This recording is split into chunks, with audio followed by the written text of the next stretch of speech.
On va juste devoir faire le tri. Donc là, voici les boutures. Il reste. Donc c'est ça qu'on plante et qui va donner le manioc. On a une bouture qui a germé déjà.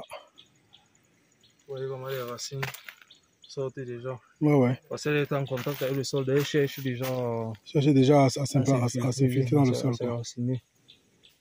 D'accord. Ok, ben c'est nickel. Demain, c'est l'Afrique qui va nourrir le monde. J'en suis convaincu. Mais avant que l'Afrique nourrisse le monde, je pense déjà qu'il faut que nous, en Afrique, dans nos pays, on soit autosuffisants en termes d'alimentation. Et quand vous regardez en fait la balance entre les importations des produits et ce qu'on produit localement, il y a des produits en fait où il y a un gros manquement. Ce n'est pas compliqué. Vous allez voir ce que votre pays où vous vivez importe beaucoup plus. Ça veut dire que c'est là où il y a un créneau qui est important à prendre. Ça veut dire que la demande locale est supérieure à ce qui est produit localement et on doit compenser avec les importations.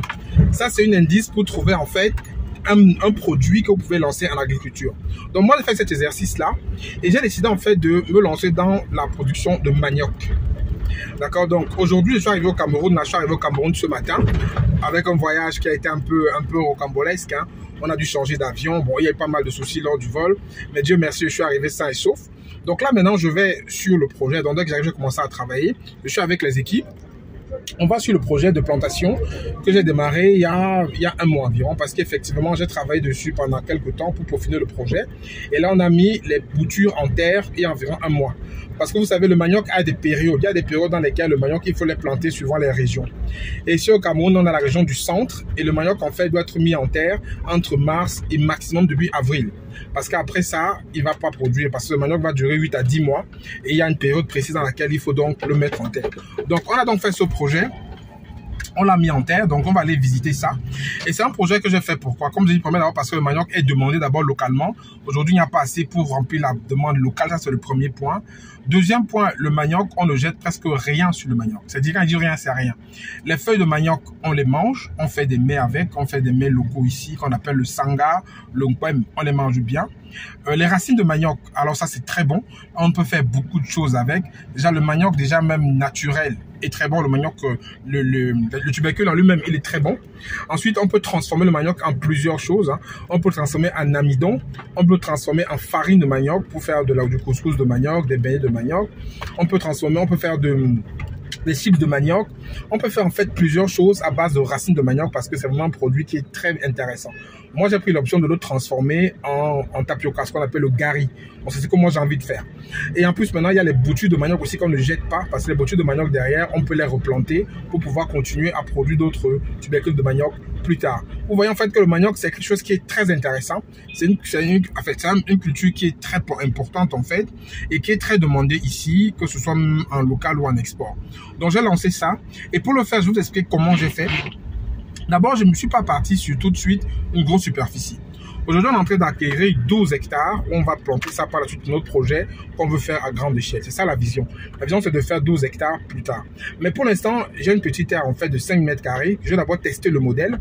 On a planté sur 5 mètres carrés pour tester tout le process parce qu'on a choisi une variété de manioc. On est parti à l'IRAD en fait. C'est un truc agronome ici qui donne qui travaille sur les semences et sur les trucs qui sont bien pour la production.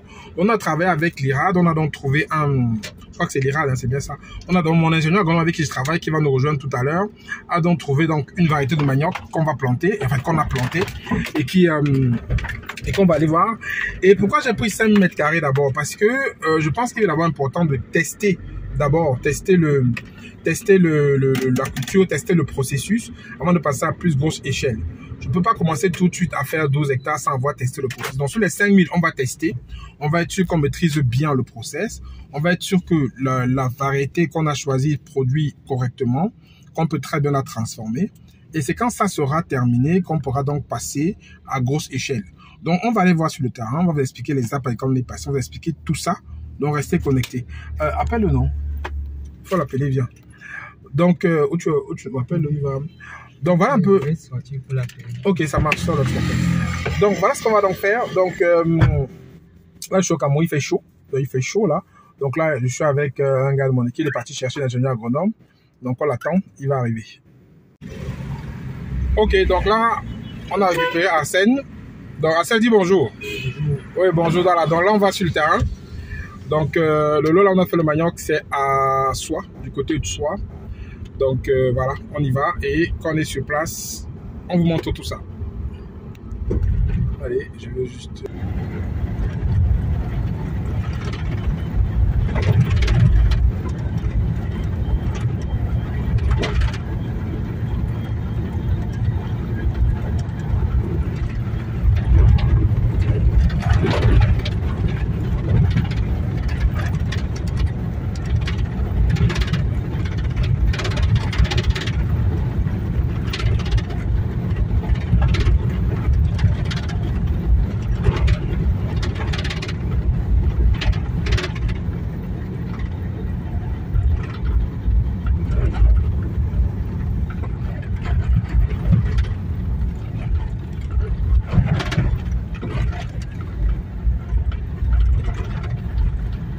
Ici, hein? Oui. C'est lui qui a vendu tous les terrains qui étaient ici, là. Oui. La maman qui est même là dehors, c'est sa femme.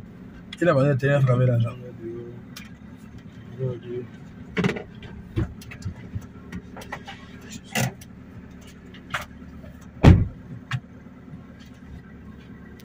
Voilà. Ok, donc là on est arrivé. On est arrivé sur la plantation. Après quelques minutes. Donc si vous n'êtes pas familier avec la nature et si vous ne souhaitez pas vraiment prendre le temps de rouler, ne faites pas l'agriculture. Hein, parce que les bonnes superficies ne sont pas au centre-ville. Donc il faut être capable de vraiment accepter de sortir, de rouler. Souvent de rouler longtemps pour pouvoir donc tomber sur des parcelles. Donc là on est arrivé donc justement où on fait le manioc. Donc je vous filme un peu pour que vous voyez. Donc voilà un peu l'environnement. L'environnement un peu là comme ça. Voilà. Donc là, on va voir. On est comme je dis, on n'est pas loin de Yaoundé. On est sur la route de Esseux pour être plus précis. Et voilà. Donc on va aller voir comment ça se passe. On va vous expliquer un peu tout ça. Ouais, c'est pas très grave. Donc comme vous voyez en fait partout c'est exploité. Hein. Donc partout ici. Là c'est du plantain. Donc là on a du plantain qui est exploité là. En fait, les gens exploitent tout. Hein. Et jusqu'au fin fond là, il y a plein de choses qui sont exploitées. Donc là, je vous filme un peu l'environnement pour que vous voyez. Vous entendez le bruit des oiseaux. Je ne sais pas si vous entendez tout ça, c'est vraiment magnifique. Donc voilà. Donc là, on est sur la plantation. Je suis avec Arsène. Donc Arsène, c'est mon technicien agricole avec qui je travaille sur le projet. Donc, rapidement, quelles sont les étapes par lesquelles nous sommes passés ici? Parce que je sais qu'on a suivi ça à distance.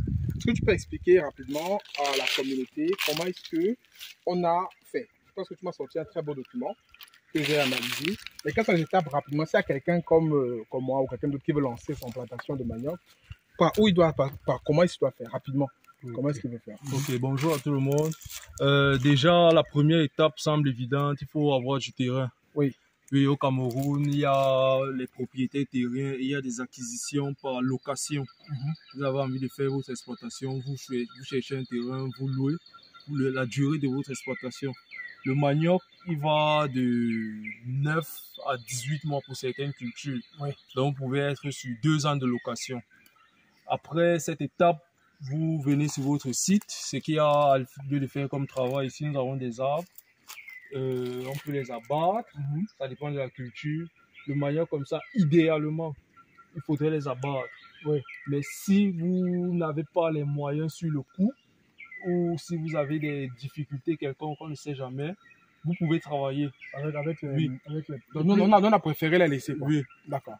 Oui, parce que là maintenant on ne peut plus les abattre, sinon on va endommager. Voilà, exactement. Okay. Donc après l'acquisition du terrain, la défriche, l'abattage, on passe maintenant à la recherche des boutures. Oui. Et nous, on a pris quelle version? On a pris une version Antalirad, non? C'est ça? Oui. On a pris la version 80-34. Parce que nous, on veut transformer derrière. Oui. Okay. Parce qu'on a pris la version 80-34. D'accord. Et ça joue beaucoup dans le choix? Oui. Le choix de la variété est très important. Oui. En vue de ce qu'on veut faire. C'est ça. Parce qu'il y a il y a des boutures, ça dépend. Vous pouvez vouloir transformer en bâton de manioc, vous pouvez vouloir transformer en gari. Ce sera peut-être pas la même chose pour la consommation du ménage. Donc, il y a des variétés à mer même. Ouais, exactement, ouais. Et vous pouvez pas prendre une variété à mer pour faire par exemple du bâton de manioc. Ce sera pas bon, ouais, exactement. Ce sera pas bon au goût. Oui. Donc, après l'acquisition des boutures, vous avez votre site. Oui. Oui, vous traitez vos boutures dans les fongicides ou bien insecticides. Oui. Bon, là, ça aurait été bien qu'on vous montre le traitement des boutures. C'est déjà fait. Étape. Oui, voilà. Donc, là, vous avez vos boutures traitées. Vous avez votre espace. Vous venez. Après, il faut entretenir, il faut sacler. Tu as dit 9 à 18 mois. Mais d'ailleurs, ce qui est important, c'est de savoir c'est la période. Parce que là, on s'est mis au mois de mars, ça veut parce qu'il y a la saison des pluies. Oui. Comme le manioc demande beaucoup d'eau, il faut que la pluie soit là pour pouvoir produire. Si c'est en contre-saison, tu m'as dit qu'il faut avoir un point d'eau. Exactement. D'accord. Donc là, idéalement, nous sommes dans la saison où il est idéal de planter le manioc. Okay. Donc nous sommes en mars, avril. Oui, donc cette période-ci, comme les pluies commencent, le sol aussi se ramollit. Oui. Parce que s'il est dur, c'est évident que piocher avec la daba et tout, c'est un peu compliqué. Et il faut que le sol soit aussi un peu ramolli. Oui, donc idéalement, c'est la période à mi-avril, voire même jusqu'en mai. Parce que dans cette zone-ci, on m'a dit, je me suis un peu renseigné chez les riverains, ils m'ont dit que les pluies sont souvent plus abondantes à ce moment. D'accord. Mais là, il y a un retard. Ça veut dire qu'on espère que ça va aller beaucoup plus loin par la suite. Donc là, il pleut.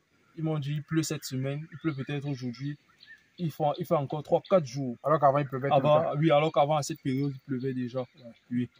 Donc, le changement climatique, même ici, on voit les impacts. Voilà. Donc, ce qui est intéressant de comprendre, c'est qu'un projet comme ça, comme je dis, c'est un projet test. Donc, il faut toujours tester pour être sûr qu'on maîtrise le process. Tester que la variété qu'on a choisie donnera le rendu qu'on a choisi. Donc, voilà. Donc, tester plutôt que la variété qu'on a choisie donnera le rendu qu'on souhaite. Parce qu'effectivement, comme a dit Arsène, suivant le rendu, dès le départ, il faut penser le projet. Donc, on est parti à l'IRAC, tout ça conseillé, donc une façon de faire. Et on va vous tenir informé. Donc, ça, c'est mon premier projet agricole que je fais. Donc, je vais vous tenir informé de l'avancement. On verra les résultats ensemble et vous verrez exactement ce que ça donnait. Donc là, je préfère vous montrer sur le terrain parce que c'est très important. Et on va en parler de temps en temps. Donc, si aussi vous souhaitez faire ce genre de culture, Arsène nous a expliqué par quoi il faut passer. D'abord, le terrain, vous le louez ou vous l'achetez. Voilà, vous avez le terrain. Ensuite, maintenant, vous trouvez quelqu'un qui va piloter votre projet. Parce que moi, j'ai pris Arsène parce que c'est son domaine, c'est son métier. Moi, je ne suis pas dans l'agriculture. Donc, il faut vous appuyer sur quelqu'un qui connaît. Ne pensez pas que vous allez pouvoir faire tout seul. Maintenant, quand il y a quelqu'un qui connaît, maintenant, il va piloter ça comme un projet. Comme un projet. C'est-à-dire depuis la phase d'étude, parce qu'il m'a fait un très beau document où il m'a expliqué tous les coûts. Parce que pour vous dire, en termes de budget, pour cette partie-ci, en termes de test, on va tourner entre 1 500 000 et 2 millions.